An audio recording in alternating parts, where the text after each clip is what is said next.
وجميع شراه المقدمة والمحسن والشرح وشرفهم وتربيتهم عنهم وجميع العلماء والأولياء الصالحين ومؤلف الكتب النافعة من مشارق الأرض إلى مغربها وإلى أولياء أهل البلدة وعلماء وصلاحها ومن أمرها بالعباد سابقا ولاحقا وإلى أرواح والدينا ومشايخنا ومن أحسن علينا من جميع المسلمين والمسلمات والمؤمنين والمؤمنات إن الله يغفر لهم ويرحمهم ويسلم الجنة ويدعو علينا وعلى أحبابنا والمسلمين بركاتهم وأسرارهم وأنوارهم وعلومهم ونفحاتهم بالدين والدنيا والآخرة وإلى حضرة النبي محمد صلى الله عليه وسلم الفاتحة.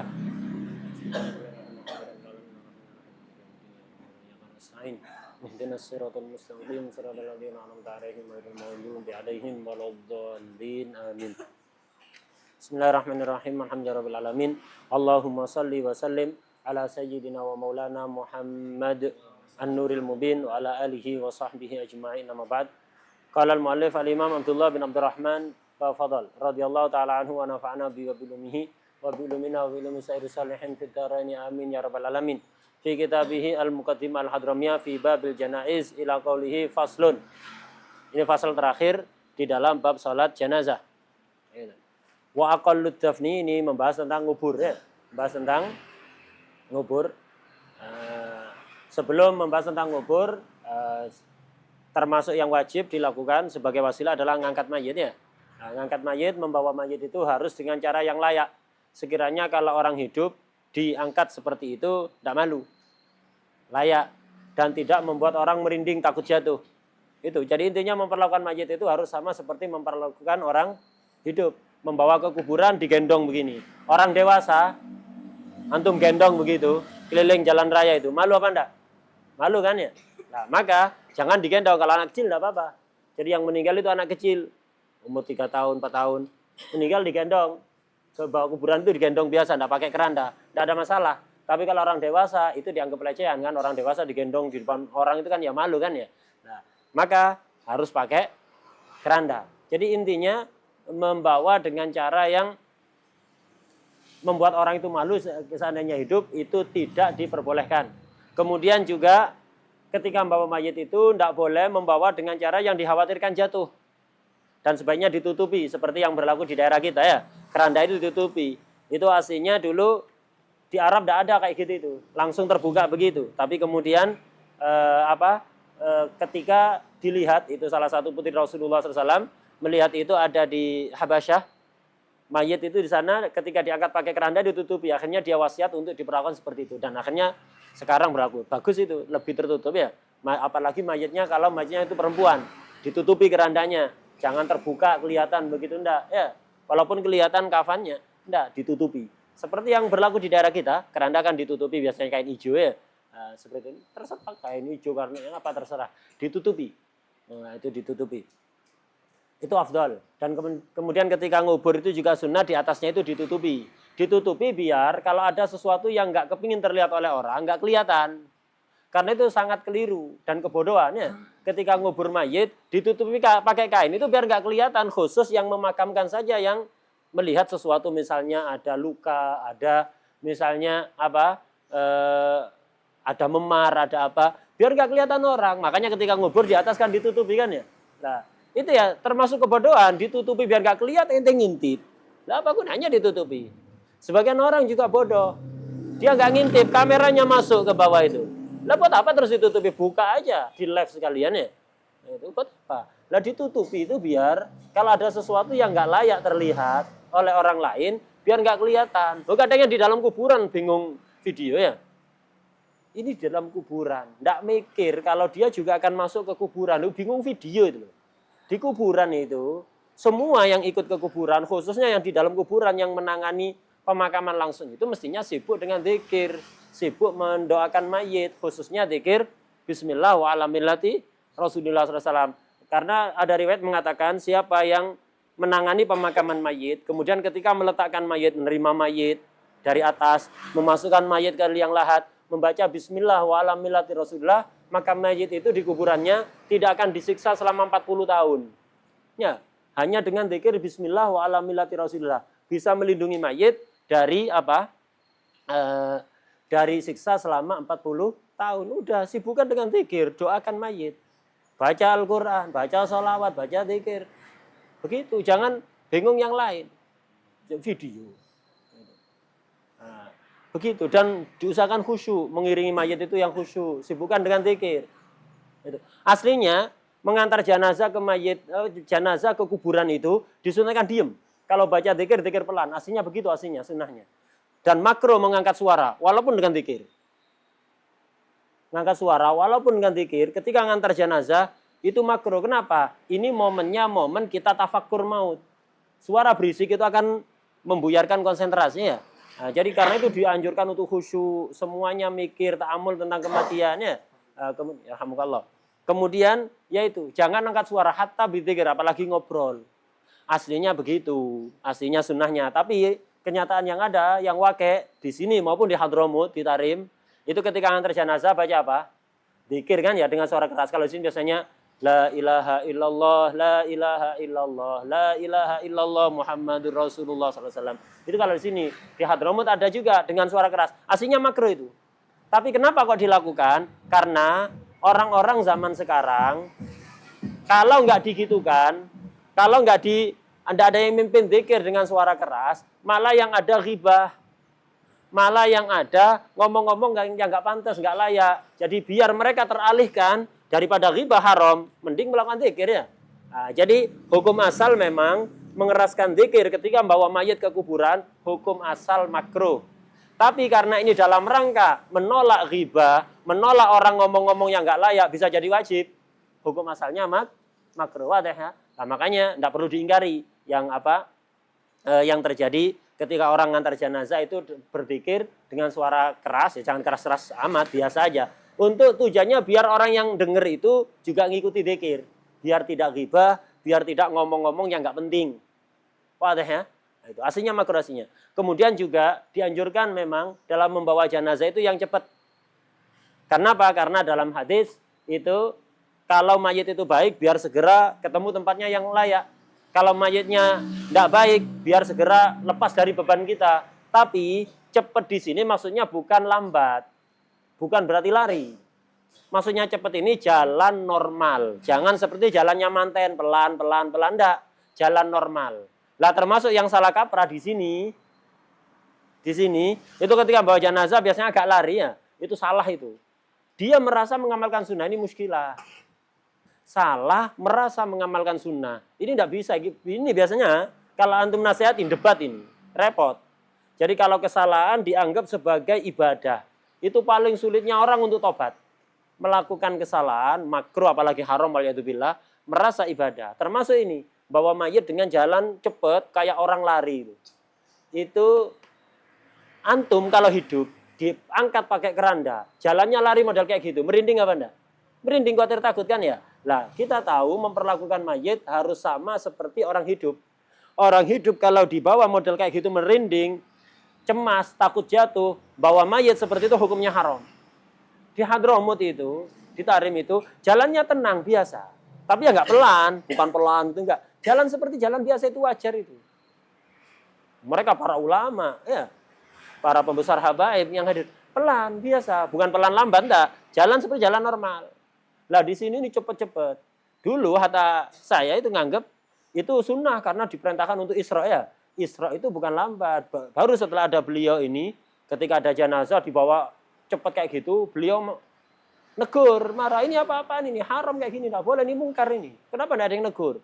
Waktu itu saya ngomong, Habib bukankah sunnahnya cepet? Cepet itu bukan lari.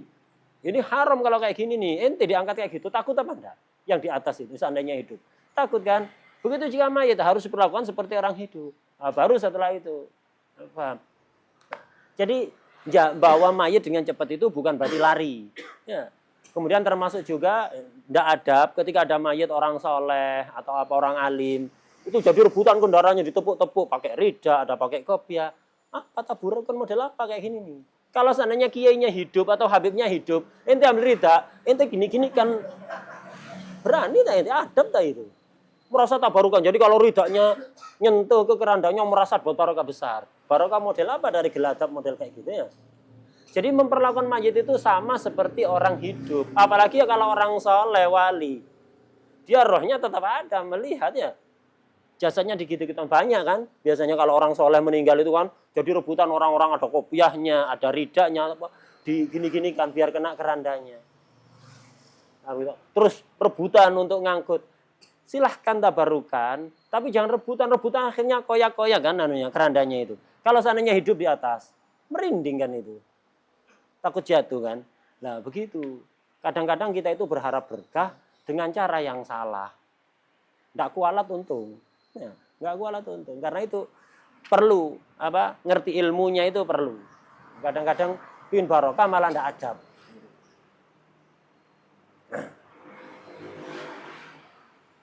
Kemudian udah gitu. Jadi bawa dengan cara agak lari itu termasuk salah ya. Hati-hati. Jangan menganggap itu sunnah. Enggak. Sebagian orang menganggap itu sunnah. Sunnat Isra. Iya, Isra itu yang wajar. Bukan lari. Jalan biasa. Bukan seperti manten itu maksudnya. Wadah ya. Nah, kalau rahimallah. Wa aqallud dafni. Minimal ngubur mayit itu. Hufratun. Harus ada lubang. Taktumu raihatahu. Yang bisa menutupi, menyembunyikan aroma badannya ketika sudah berubah. Itu baunya mayit. Wa tahrusuhu minasibak. Dan bisa melindungi dia dari hewan buas. Kalau seandainya di kuburan itu ada hewan buas, dia tidak akan bisa gali karena dalam. Kalau dikubur setengah meter, itu kan baunya akan tercium keluar. Dan hewan buas akan menggali kalau cuma setengah meter. Singa atau serigala akan gali dimakan, tidak cukup itu. Jadi kuburan itu harus agak dalam. Berapa? Terserah. Pokok intinya jangan sampai bau badannya ketika berubah itu tercium keluar. Dan jangan sampai kalau ada hewan buas ingin makan, itu mampu untuk gali. Harus bisa melindungi dia dari hewan buas. Dan harus bisa melindungi baunya jangan sampai keluar. Ini minimalnya. Dan harus hufroh, harus gali.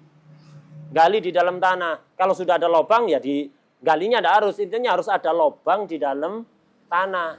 Tidak cukup mayit itu ditaruh di atas apa? Di atas permukaan tanah, kemudian dicor sampingnya itu. Ya, dicor ke atas, kemudian jadi persegi panjang begitu ya. Kemudian diuruk pakai tanah. Tidak cukup. Bukan hufroh. Jadi aqallul dafni apa? Hufrotun. Harus lubang di dalam tanah. Ente gali atau sudah tersedia galian. Tidak cukup ditaruh di permukaan tanah, kemudian diuruk. Manggil dump truck suruh nguruk gitu ya. Di atas permukaan tanah tidak ada gali. Tidak cukup itu. Ya, tidak cukup. Harus ada lubang di dalam tanah. Wadah. Ya cukup ditaruh di permukaan tanah, kemudian diuruk, walaupun bisa melindungi dari hewan buas, walaupun aromanya tidak tercium. Tidak boleh, tidak cukup. Harus hufrah. Kemudian taktumu raihatahu wa tahrusuhu minasibak. Misalnya 1 meter, sudah tercium aromanya. Cukup. Melindungi dari hewan buas, cukup. Dan lebarnya berapa? Ya secukupnya saja, tidak harus lebar-lebar. Tapi yang afdol ini. Wa akmaluhu, akmalu dafn. Dafn yang akmal, qomatun wa bastotun. Kira-kira dalamnya itu qomah wa bastoh. Qomah itu orang berdiri tegak. Bastoh itu melambaikan tangan. Jadi seperti qomah, orang berdiri tegak dan plus melambaikan tangan ke atas. Nah itu. Berapa itu? Wadhalika arba'atu adru'in wanisif. 4 dirok seperempat. Mana spidolin? Tidak ada. Jadi 4 dirok seperempat. 4 dirok setengah ya? 4 dirok setengah. 1 dirok berapa? 48 cm. Ya. Kalau kali 4 berapa? 4 kali 4? 16. Sempat tak sempat harus dibalas. Ya. 4 kali 4 160 kan berarti kan ya? 160 cm. 8-nya kali 4. 32. 160 tambah 3 192. 192 ditambah 48 dibagi 2 berapa? 24. Sama dengan berapa? 216. 14. Lah ini 4 sama 2 ini. 216 cm. Ini berarti koma wabastoh. Sekitar 2 meter lebih 16 cm. Ya. 2 meter 16 cm. Itu yang afdol kuburan itu. Yang afdol kuburan. Itu yang disebut dengan koma wabastoh. Orang berdiri tegak dan dengan melambaikan tangan. Kalau antum berdiri tegak, melambaikan tangan, tingginya segini, normal, wajar. ideal. Kalau di bawah itu berarti ya kurang tinggi. Kalau lebih dari itu berarti tiang telepon. Nah, jadi orang berdiri melambaikan tangan normalnya segini. 4,5 dirok, 2 meter 16 cm. Ya sekitar 2 meter lah, anggap aja 2 meter. Itu yang sempurna. Kuburan itu dalamnya sekitar 2 meter, kemudian agak dilebarkan. Sehingga nanti orang yang turun ke makam, yang memakamkan, masukkan ke liang lahat dan yang membantu, itu tidak desak-desaan. Ya, bisa leluasa begitu ya, bisa leluasa. Nah, itu yang afdol kuburan itu, akmalnya begitu. Minimal sempit tidak apa-apa. Dalamnya 1 meter, pokok 1 meter itu sudah mencegah baunya keluar, bisa melindungi dari hewan buas, sudah cukup. Akmalnya qamatun wabastotun wadhalika arba'atu adru. Kemudian wayahrumu nafsuhu, menggali kuburan qabla balain, sebelum mayatnya hancur. Illa li darurah, kecuali karena darurat. Jadi kuburan sudah ada mayatnya digali, itu hukumnya haram. Dengan alasan apapun kecuali darurat. Kalau belum hancur. Kalau sudah hancur, tidak ada masalah. Hancur ini berdasar dzon, ya. Dan tanah itu tidak sama. Ada tanah yang bisa membuat badan mayat itu dan tulangnya cepat hancur. Ada yang awet. Tanah itu semakin lembab, semakin cepat hancurnya ya. Semakin cepat hancurnya. Tapi kalau kering, lama hancurnya. Lah begitu. Jadi sebagian tanah itu 50 tahun baru hancur tulang itu. Ada yang 30 tahun, ada yang 100 tahun. Tergantung tekstur tanahnya. Sebelum hancur total, digali kuburan itu, hukumnya haram. Haram. Tidak boleh.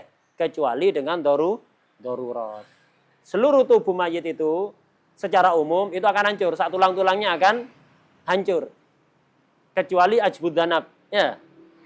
Wal jismu yabla ghairu ajbid dzanabi wa masyahidun balian wala nabi. Seluruh tubuh orang itu manusia akan hancur kecuali tulang ekor itu. Ya, tulang ekor yang ujungnya itu belunge brutu kalau orang Jawa ya. Itu belunge brutu. Itu enggak hancur itu. Itu nanti yang akan tumbuh jadi badan lagi.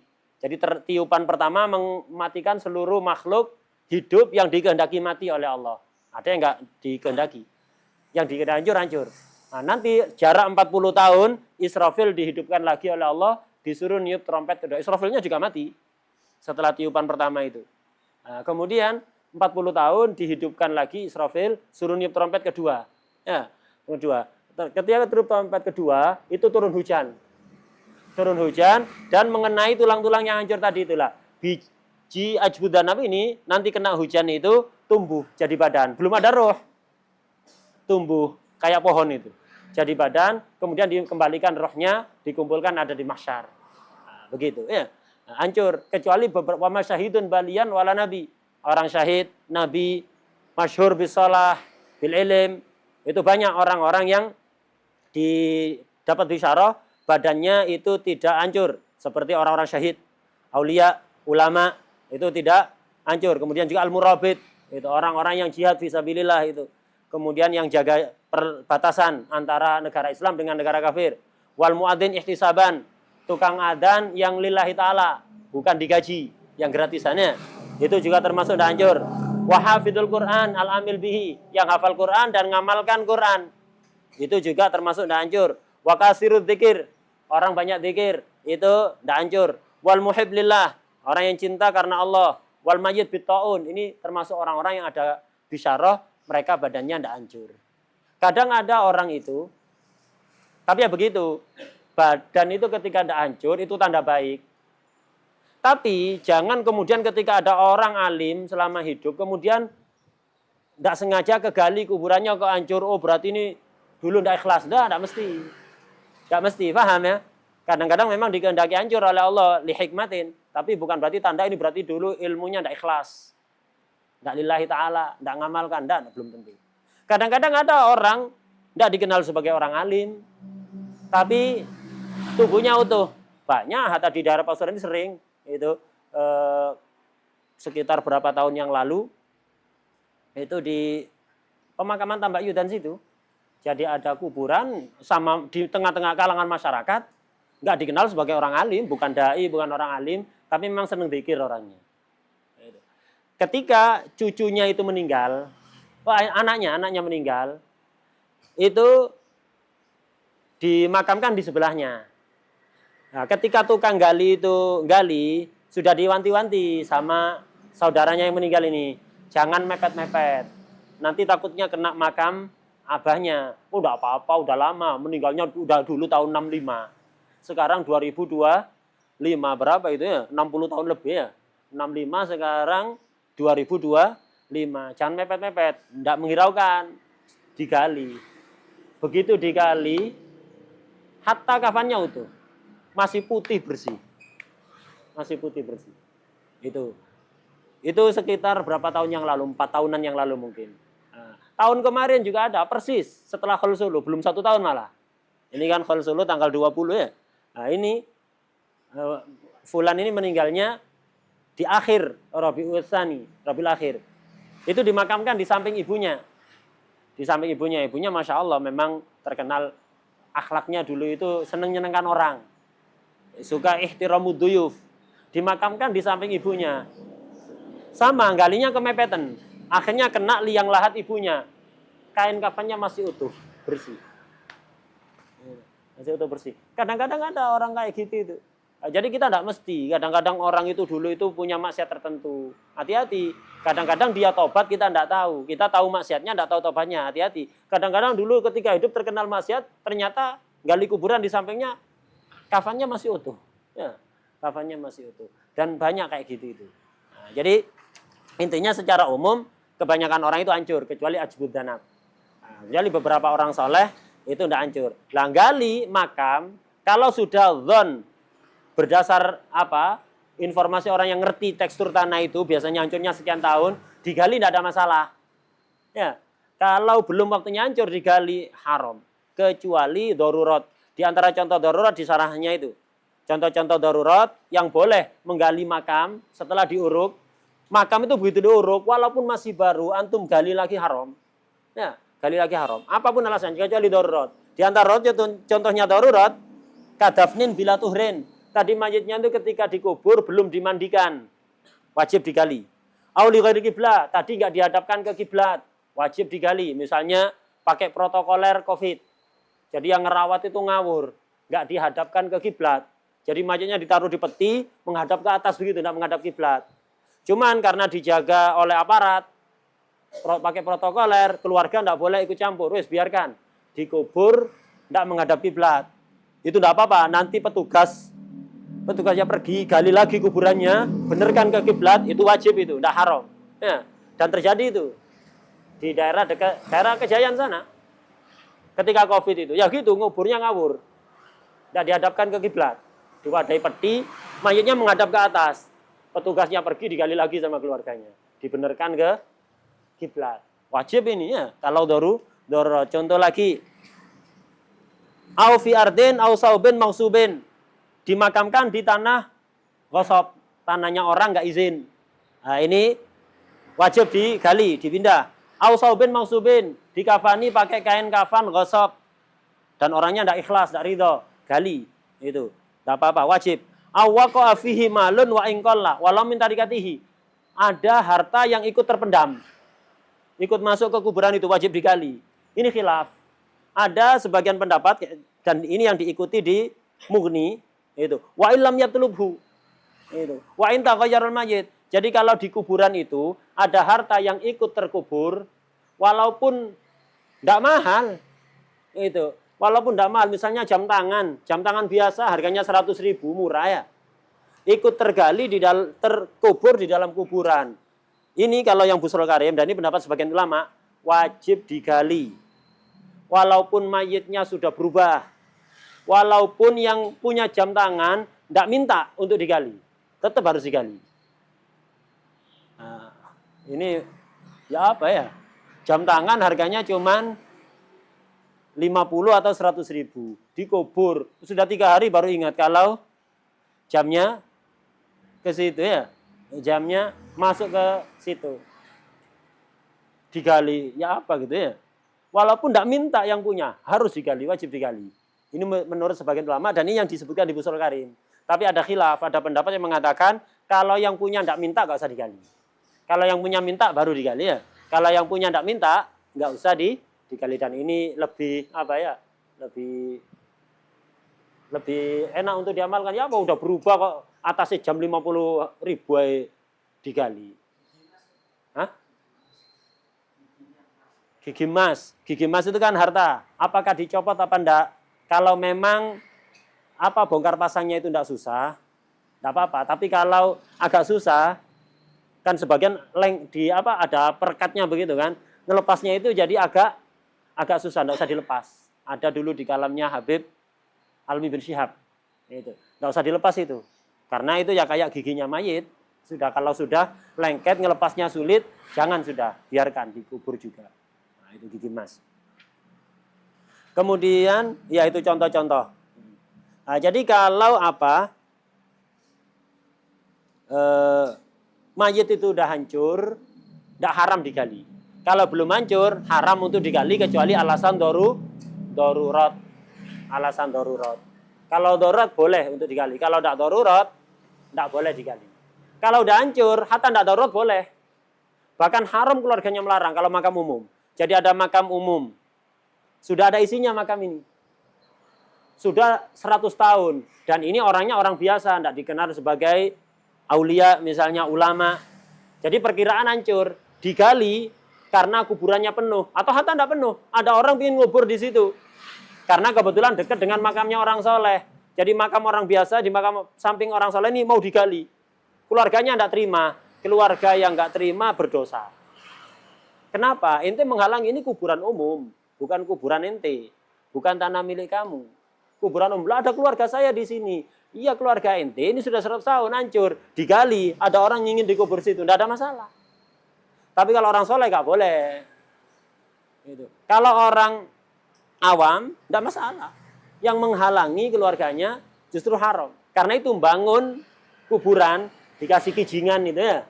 Dikasih kijingan, atau dicor, atau sekarang muncul gaya baru. Beli itu ya, yang ini loh, kayak pintu, yang dari cor-coran, itu banyak sekarang taruh di atas kuburan begitu ya. Nah, begitu. Nah, itu kan mencegah orang lain untuk ngubur di situ kan, akhirnya kan itu. Itu kalau di tanah sendiri, makruh. Kalau di tanah pemakaman umum, wakaf atau musabal, hukumnya haram. Kalau orang biasa. Kalau orang masyhur bil wilayah, masyhur kewaliannya, masyhur kealimannya, lah ini bangunnya tidak ada masalah. Untuk apa? Biar ditabaruki. Kalau nggak dibangun, orang soleh ini jarang yang ziarah. Jarang yang Jarang yang tahu. Akhirnya nggak ada yang ziarah. Dibangun biar orang-orang tahu kalau ini makam orang soleh, biar diziarahi, biar yang ziarah dapat barokah, yang mayitnya tidak butuh bangunannya. Mayitnya tidak butuh bangunan buat apa? Mereka sudah setiap saatnya dapat pahala terus dari Allah. Cuman biar orang kita yang masih hidup itu tahu kalau ini makam orang soleh yang layak untuk diziarah, untuk dimintai berkah. Itu. Jadi bangun kuburan itu tujuannya itu. Itu tidak haram. Hatta tanah wakaf. Ya, hatta tanah wakaf. Jadi kalau orang biasa, kuburannya dibangun, dicor atau yang lain, kalau di tanah pribadi makruh. Kalau di pemakaman umum haram. Kalau orang yang masyhur kewaliannya, masyhur kealimannya, dibangun hatta tanah wakaf tidak apa-apa, apalagi tanah pribadi, hatta tanah wakaf tidak apa-apa. Ya, jadi yang bongkar ya haram. Itu. Yang bangun tidak ada masalah. Kenapa? Kasihan yang hidup itu biar tahu. Coba gak dibangun. Hatta orang Winongan tidak tahu kalau itu ada makam orang soleh. Tanyaan orang Winongan. Ya, tidak tahu ya. Kalau nggak dibangun, hatta orang Winongan. Jangankan orang yang di luar, orang Winongan nggak tahu. Padahal ini orang besar. Habib Ahmad bin Sholeh ini, beliau yang ngajak Habib Muhammad Muhdar ke Indonesia. Ya. Dan gurunya, Habib Muhammad Muhdar, gurunya Habib Ja'far bin Syaikhan. Ini orang besar ini. Orang besar. Jadi, tidak ada yang tahu. Hatta ada sebagian ustadz, itu hidupnya di daerah situ. Dulu setiap Jumat ke situ. Nggak tahu kalau ada kuburan orang soleh ke situ. 5 tahun setiap Jumat ziarah kuburan itu. Kuburan Serambi itu. Nggak tahu kalau ada kuburan orang soleh di situ ya. Itu kenapa? Ya karena nggak dibangun. Kasihan yang hidup nggak tahu. Kalau mayatnya nggak perlu bangunan. Cuman kita yang hidup itu biar tahu. Oh ini kok dibangun. Orang soleh kepingin ziarah. Akhirnya. Mancing orang ziarah. Apalagi setelah dihancurkan tambah banyak yang ziarah ya. Itu sukses berarti tujuannya. Tujuan bangunnya sukses ya. Tujuan bangunnya sukses. Akhirnya tidak ada bangunan kan tidak ada yang hancurkan. Tidak ada yang hancurkan, tidak ada orang tahu ya. Sekarang tahu semua, banyak yang ziarah. Begitulah lutfullah gitu. Di dalam setiap hal-hal yang kadang nggak menyenangkan itu ada lutfullah di situ. Nah, begitu. Jadi kalau kuburan orang yang masyhur kewaliannya, masyhur kesolehannya, itu dibangun hatta tanah wakaf boleh. Hatta tanah wakaf boleh. Nah, ini habis Muqaddimah Hadramiyah dari bab jenazah ini. Ada beberapa pembahasan yang dari Sarah itu tak terangkan kutipan-kutipan sedikit aja. Di antaranya tadi itu, yang ngubur itu dianjurkan untuk sering-sering membaca Bismillah wa ala millati Rasulillah. Jadi orang yang merawat jenazah itu ngangkat, naruh, ngafani, nurunkan ke kuburan, ngelepas tali pocongannya itu dan seterusnya. Melakukan apapun, disunatkan baca Bismillah wa ala millati Rasulillah. Siapa yang ketika ngubur mayit baca itu, mayitnya nggak akan diazab selama berapa? 40 tahun. Ada yang lebih istimewa, nggak akan diadab. Bukan hanya 40 tahun. Kalau ini kan limited edition, ya, itu. Jadi ada limitednya. Ini enggak, no limit ini. Jadi tidak akan diadab mayitnya apa? Kalau ada orang dikubur, antum ambil tanah. Bacakan surat Inna anzalnahu fil lailatul qadar pakai bismillah. Inna anzalnahu fil lailatul qadar 7 kali. Kemudian tanahnya ini masukkan ke kafannya atau ke liang lahatnya atau pokok di kuburannya. Kalau antum telat datang, ya udah ambil sebagian tanah kuburan, bacakan Inna anzalnahu fil lailatul qadar, taruh di situ. Itu tidak akan diadab mayitnya. Dan di tarim, itu perhatian keluarga itu. Jadi keluarga itu biasanya kalau di tarim itu, orang-orang yang apa? Yang gali makam itu nanti bikin bulatan-bulatan kecil. Di sini juga, tapi untuk bantalan kan ya. Di sana enggak, ada bulatan-bulatan tanah itu. Memang dibuat bulat-bulat, diwadahi kayak apa? Panci begitu, diwadahi panci itu. Nanti ketika akan dimakamkan, mayit diturunkan, itu dibagikan ke yang hadir pemakaman itu dibagikan. Tanah itu untuk apa? Untuk dibacakan Inna anzalnahu fil lailatul qadar 7 kali. Nanti setelah itu keliling lagi yang bawa panci tadi ngambili. Nah, nanti sebelum diuruk tanahnya itu dimasukkan ke dalam kuburan. Jadi banyak. Nah, begitu, mestinya ini perlu kita kenalkan ke masyarakat. Kasihan kalau kita perhatikan hatta orang nggak kenal pokok muslim kita bacakan itu. Hanya membaca surat Inna anzalnahu fil lailatul qadar. 3 menit selesai. 7 kali ya. 7 kali dibacakan ke tanah kuburan itu, masukkan ke kafannya, ke liang lahatnya atau ke dalam kuburannya, itu biar nggak diadab mayitnya. Nah, itu termasuk yang dianjurkan. Jadi ke kuburan itu yang kita lakukan. Kasihan, itu kasihan. Kemudian tadi kan gali kuburan kalau belum hancur kan haram kan ya. Kalau kita tidak tahu, jadi kuburan sudah apa? Hilang, batu nisannya itu hilang. Jadi nggak tahu kita kalau di situ ada kuburan. Atau misalnya tertulis ini meninggalnya sudah 100 tahun yang lalu, sehingga diperkirakan ini sudah hancur, digali untuk diisi mayit baru. Ternyata kok tulang-tulangnya masih ada. Apa boleh kita lanjut? Atau harus diuruk lagi? Tafsil. Kalau galinya masih belum terlalu dalam, belum mencapai batas minimal kuburan, tidak boleh dilanjut. Jadi misalnya gali kuburan, baru setengah meter, nemu tulang-tulang mayit yang lama, tidak boleh dilanjut. Dan jangan dikeluarkan tulang-tulang itu, biarkan di tempatnya, diuruk lagi. Itu kalau belum mencapai batas minimal kuburannya. Tapi kalau sudah mencapai batas minimal kuburan, gali, sudah dapat misalnya 1,5 meter. Sudah cukup kan ya? Walaupun maksimalnya tadi itu 216 cm. Ini gali baru dapat 1,5 meter. Kok nemu tulang-tulang belum hancur? Tidak apa-apa. Diinggirkan dulu tulang-tulang yang ada ini. Diinggirkan, jangan dibuang ya. Diinggirkan di sebelahnya itu. Kemudian mayit yang baru dimasukkan, tidak ada masalah. Ya, tidak ada masalah. Dikubur bareng ada di situ sudah. Jangan dicampur ya, ditaruh sampingnya begitu. Wah, ya. Nah, ini. Jadi kalau gali kuburan kok nemu tulang masih utuh, kalau belum mencapai batas minimal harus ditutup lagi, tidak boleh dilanjut. Kalau sudah mencapai batas minimal, boleh ini disisihkan di samping, mayit yang baru ditaruh di sampingnya. Ini pembahasan kedua. Kemudian ketiga, ngubur 2 mayit dalam satu kuburan, tidak boleh. Khususnya apabila jika jenis kelaminnya beda dan tidak ada mahram. Itu tidak boleh ya. Itu. Haram itu hukumnya. Kecuali darurat. Kayak dulu ketika musibah tsunami di Aceh. Ya, jadi gali pakai alat berat itu. Satu kuburan isi orang 30, isi orang 50, yang meninggal berapa ratusan ribu ya. Ketika musibah tsunami, Aceh dan mayatnya sudah rata-rata berubah. Jadi satu makam itu dibuat ngubur orang banyak, darurat tidak ada masalah. Tapi kalau dalam kondisi normal kayak gini misalnya, kayak COVID, musim COVID-nya, kadang sehari di kampung itu ada 3 orang meninggal. Tidak boleh satu kuburan untuk 3 orang, yang gali 3 kuburan. Gali 3 kuburan. Wah ya, itu tidak boleh ngubur dalam satu kuburan 2 mayit yang beda jenis kelamin, apalagi tidak mahram. Hatta ada hubungan mahram, kata Imam Romli tidak boleh. Bahkan jenis kelaminnya sama-sama laki-laki, sama-sama perempuan, tidak boleh kecuali darurat. Menurut Imam siapa? Romli. Imam Romli ketat di sini. Kalau Ibnu Hajar agak ringan. Imam Romli ketat. Kemudian sholat jenazah. Sholat jenazah ini apa boleh dilakukan di waktu karohah?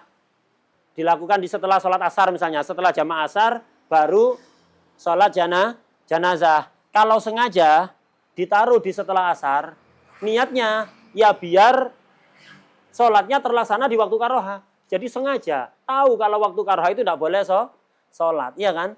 Nah, sholat jenazah sengaja ditaruh setelah jamaah asar, tujuannya ya biar tahu rasanya sholat di waktu karohah. Ini haram ini. Tapi kalau ditaruh setelah asar, tujuannya biar karena apa? Yang hadir lebih banyak.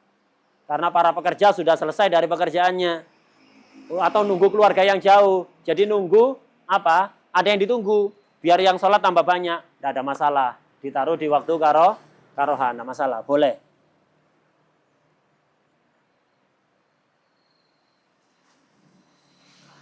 Kemudian juga termasuk dianjurkan apa? Ketika ke makam itu kita bawa daun atau ranting pohon yang masih basah. Kalau di adat kita bunga ya, bawa bunga, tidak harus bunga. Hatta daun biasa bukan bunga. Atau kalau dulu pelepah kayu kurma ya, atau sekarang ranting pohon misalnya. Tapi jangan sembarangan ngambil ranting pohon orang tidak izin. Kalau pohon yang nggak ada pemiliknya tidak ada masalah.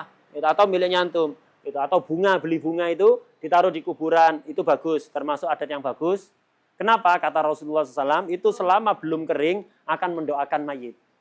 Selama belum kering akan mendoakan mayit. Karena itu bunga yang masih basah di atas kuburan haram diambil hatta oleh orang yang naruh. Ana yang naruh.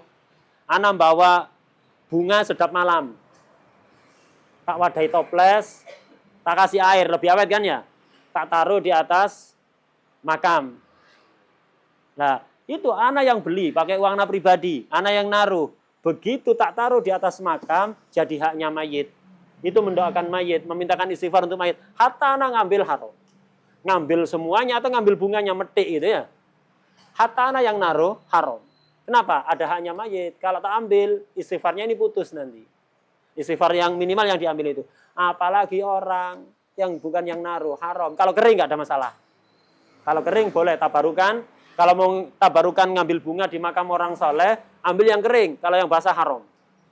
Ini orang banyak nggak paham. Khususnya ketika haul, kan dikasih bunga. Ya, bunga banyak itu. Biasanya orang tabarukan ngambil lagi-lagi nih. Tabarukan tanpa ilim. Bukannya malah barokah, malah haram. Ya, tidak boleh ngambil bunga yang masih basah dari atas kuburan. Itu hukumnya haram. Sama, tidak boleh. Dicabuti, tak boleh. Kalau cuma dirapikan, tidak ada masalah. Masih ada pendapat yang memperbolehkan. Dirapikan, tidak dicabut. Dirapikan karena panjang-panjang, dipotong separuh misalnya. Nah itu masih ada pendapat yang memperbolehkan. Tapi kalau dicabut, tidak boleh. Nah ini termasuk juga sama. Orang niatnya baik, tapi nggak ngerti ilmunya. Jadi dikira mayit itu seneng kalau kuburannya bersih. Beda, dunia mayit dengan dunia orang hidup sudah beda. Bagi mayit, banyak rumput di atas kuburannya, itu menyenangkan mayit. Kenapa? Itu mendoakan, mengistighfarkan mayit. Setiap hari, lah keluarganya cuman hari raya tok datang. Nggak baca Yasin, cuman bawa cangkul sama sabit, celur arit itu ya. Bersih-bersih, nyabuti. Aduh, ini rumput yang tiap hari membacakan istighfar, dicabut. Nah, ini anaknya datangnya hari raya tok. Ya, itu. Bersihkan kuburannya putih rumput ya. Kasihan. Nah, ini niatnya baik, biar mayatnya itu kerasan. Beda ya kalau ente di dunia, halaman rumah bersih dari rumput itu rapi, seneng. Mayat beda, perlu doanya ini. Ada ya. Kalau dirapikan toh, tidak ada masalah. Tapi ada pendapat yang memperbolehkan. Kalau dicabuti, lah putus nanti istighfarnya. Jangan. Itu jangan. Termasuk ini, gara-gara ya tidak ngerti. Kemudian, orang yang meninggal itu akan mendapatkan manfaat dari sodako, bila khilaf. Misalnya anak, sodako niat untuk walidi yang sudah meninggal. Manfaat, bila khilaf. Jadi seolah-olah mayit itu hidup lagi kemudian sodako. Dia dapat pahala sodako. Tanpa ngurangi sodako, pahala saya. Itu sodako, bila khilaf. Kedua, istighfar. Memintakan istighfar.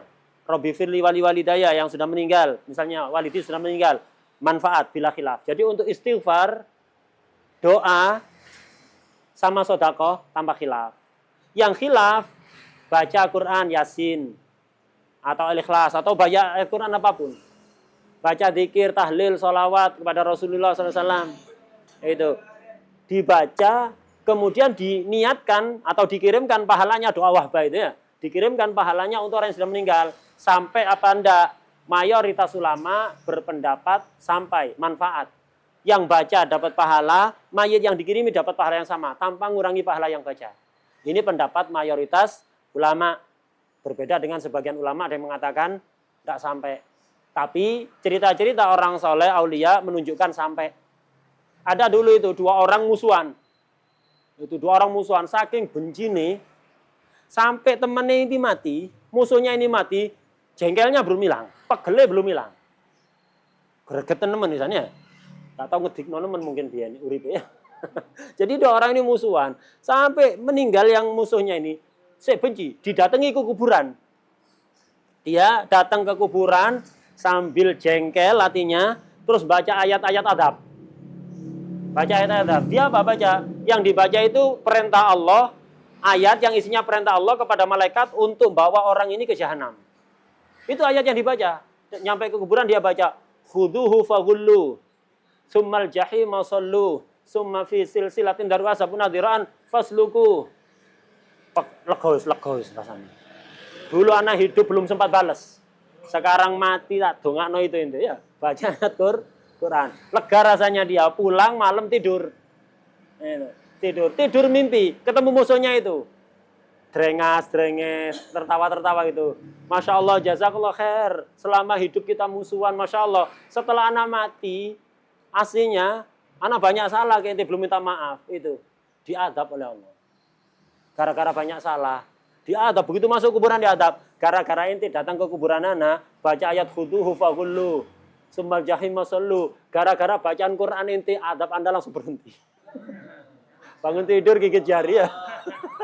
Bangun tidur gigit jari. Ini ayat adab, gimana kalau Yasin yang dibacakan ya? Nah ini, cerita-cerita kayak gini ini banyak. Nah ini menunjukkan bahwa kiriman pahala itu sampai. Jadi kesimpulannya, baca ayat Quran. Baca zikir, baca sholawat kepada Rasulullah SAW, atau amal baik apapun. Ini manfaat enggak untuk mayit. Bisa manfaat dengan salah satu 3 cara. 1, diniatkan untuk mayit. Walaupun enggak pakai doa wahbah. Diniatkan untuk mayit. Jadi misalnya saya baca Yasin, tak niatkan untuk walidi, sampai. Saya baca Yasin, tak niatkan untuk syaikhi, sampai. Tak niatkan untuk akhi, sampai. Hatta habis itu enggak pakai Allahumma ja'al wa usil wa taqabbal. Enggak pakai itu. Enggak pakai doa wahbah. Cukup diniatkan. Sampai 1. Kedua, jika dikirimkan pahalanya sebelum baca atau setelah. Sebelum misalnya Al-Fatihah. Ila ruhi fulan. Terus Fatihah wa Yasin. Ini sudah cukup ini. Walaupun habis itu enggak baca doa wahbah. Kenapa? Sebelum baca sudah dikirimkan kan ya. Atau setelahnya. Setelah baca baru Allahumma ja'al wa usil. Ini 2. Ketiga, jika dibaca di kuburannya, hatta nggak diniatkan untuk mayit, hatta nggak pakai doa wahbah, nyampe. Kenapa? Tempat dibacakannya zikir, Quran, itu menurunkan rahmat. Lah ketika rahmat itu turun juga mengenai kepada mayit. Jadi mayit itu mendapatkan manfaat dari amal soleh yang dilakukan oleh orang lain, bacaan Quran atau yang lain, dengan salah satu 3 cara. Apa? diniatkan, dikirimkan pahalanya, doa apa? Dibaca di kuburannya. Ya, dibaca di kuburannya. Dengan 3 itu, sudah. Itu ada semuanya, nanti dilihat, dicari sendiri. Ya, dicari sendiri. Nyium makam aulia, ya apa hukumnya? Kata Imam Ibnu Hajar makruh. Dan para salaf di Hadramut tidak menganjurkan. Nyium nisan para aulia ya. Nyium batu nisannya para aulia itu, kata Imam Ibnu Hajar, makruh. Begitu juga pendapat Imam Nawawi, makruh. Karena itu salaf di Hadramut nggak seneng, kecuali kalau orang mahabbah. Jadi nggak sadar dia mencium itu. Karena syekhnya misalnya nggak sadar, ketemu makamnya langsung diciumi. Kayak dilakukan oleh Sayyidina Bilal ketika ziarah Rasulullah SAW. Ya. Nggak tersadar langsung gulung-gulung ada di makamnya itu dipeluki sambil nangis-nangis. Lah kayak gitu nggak masalah. Tapi kalau nggak kita terkontrol, makruh nyium. Ini menurut Imam Imam Ibnu Hajar, Imam Nawawi, dan juga ini amalnya ulama Hadramut. Jadi nggak suka kalau ada yang nyium-nyium. Kenapa? Takut ya biar nggak diitiroti oleh orang-orang itu, dia dianggap nyembah. Kata Imam Romli sunnah. Nyium makam aulia itu kata Imam Romli sunnah. Imam Ibnu Hajar makruh. Kemudian menguburkan mayat di luar daerah hukumnya haram, kecuali tujuannya dimakamkan ada di Makkah, di Madinah, atau di samping orang-orang soleh. Jadi ada orang meninggal misalnya ada di kota Pasuruan, misalnya di Mayangan. Ada orang meninggal di Mayangan. Dia mestinya dimakamkan di Mayangan. Dipindah ke luar daerah, tidak boleh. Kecuali tujuannya dipindah ke samping orang soleh. Kepingin dimakamkan di Serambi, dekat sama Habib Ahmad bin Soleh. Misalnya, tidak apa-apa, dekat orang soleh. Kenapa? Manfaat. Tetangganya orang soleh itu ahya wa amwat, dapat manfaat. Ya, dapat manfaat. Itu di makam orang soleh. Atau dipindah ke makam Madinah, boleh. Atau apa? Kebiasaan masyarakat setempat memang memakamkan di luar daerah, nggak punya pemakaman. Desa tertentu, desa A nggak punya pemakaman. Mereka kalau makamkan mesti ke kampung B, nggak punya pemakaman. Nggak apa-apa ini. Kayak Gading ini kan dari beberapa kampung itu kan ya. Nah itu, memang daerahnya nggak punya pemakaman. Kebiasaannya di luarnya memang. Ini juga boleh. Ini pendapat. Tapi ini pendapat yang muktamad, kalau tidak ada alasan itu, memakamkan di luar daerah itu haram. Luar daerah mana? Daerah matinya. Ada orang Pasuruan, meninggalnya di rumah sakit Malang. Mestinya dimakamkan di area rumah sakit itu. Di pemakaman sekitar rumah sakit. Dibawa pulang ke Pasuruan, haram. Ini pendapat yang muktamad. Wakilan enggak? Boleh. Tapi dengan catatan. Harus setelah dikafani, dimandikan, dan disolati. Ini banyak yang diabaikannya. Ada orang Pasuruan, meninggalnya di rumah sakit Malang, langsung dibawa pulang ke Pasuruan. Mestinya tidak begitu. Yang muktamad haram. Mestinya dimakamkan di pemakaman sekitar rumah sakit. Ada pendapat mengatakan tidak haram, tapi dengan catatan dimandikan, dikafani, disolati dulu di sana, baru dibawa pulang ke Pasuruan. Dan dulu Walidi begitu. Jadi langsung nyewa pihak rumah sakit untuk memandikan, mengkafani, kemudian tak solati sama beberapa orang di situ, bawa pulang ke Pasuruan, disolati lagi. Mestinya begitu ya. Jangan langsung dibawa begitu aja, tidak boleh. Memakamkan di luar daerah itu tidak boleh. Kemudian terakhir, takziah mayit. Itu sunnah. Takziah keluarganya. Orang yang dapat musibah apapun. Walaupun lampu di ruang tamunya mati, sunat ditakziahi. Atau lampu kamarnya mati. A'dhamallahu ajrak wa ahsana azzaak wa ghafara limayyitik. Atau kucing kesayangannya mati, ditakziahi. Burung kesayangannya mati, ditakziahi. Ya. Atau misalnya apapun. Takziyatul musabi fiha sunnah salasa ayyamin tuwali dafnah di Zubat. Belum nyampe. Jadi takziah itu sunnah atas musibah apapun. Ada orang dapat musibah, sunnah takziah. Berapa? Batas waktunya 3 hari setelah musibah itu. 3 hari. Kalau antum sudah dengar kabar dan tidak ada udzur. Kalau ada udzur karena di luar kota atau baru dengar, ya udah setelah itu segera takziah. Jadi sunnahnya setelah 3 hari. Setelah 3 hari jangan ditakziahi, antum mengingatkan kesedihan sudah. Dia sudah lupa keluarganya, ente datang itu malah itu. Takziah itu apa sih? Dari kalimat apa? Azza yu'azzi takziah. Artinya menganjurkan untuk sabar. Jadi takziah itu a'dhamallahu ajrak wa ahsana azzaak wa ghafara limayyitik, seperti itu. Intinya takziah itu menganjurkan untuk sabar. Nah, makanya ya takziah itu ya apa caranya? Kita doakan dia biar mayitnya dimaafkan, biar dia diganti dengan yang kebaikan setelahnya, tidak jadikan fitnah dan seterusnya. Begitu. Bukan takziah malah keluarganya biasa-biasa datang nangis jamaatan. Kayak mak-mak. Ya, mak-mak itu kalau kata takziah bukan ngajak orang sabar.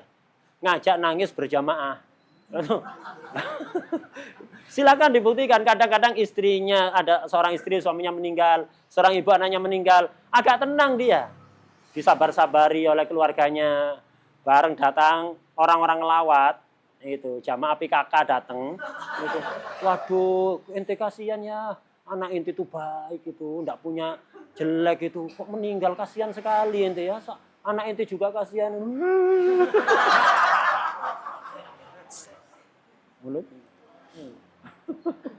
Ini bukan takziah ini. Takziah itu ngajak, memotivasi untuk orang yang kena musibah itu sabar ya. Bukan ngajak nangis bareng-bareng. Wah deh. Allah alam al-Fatihah.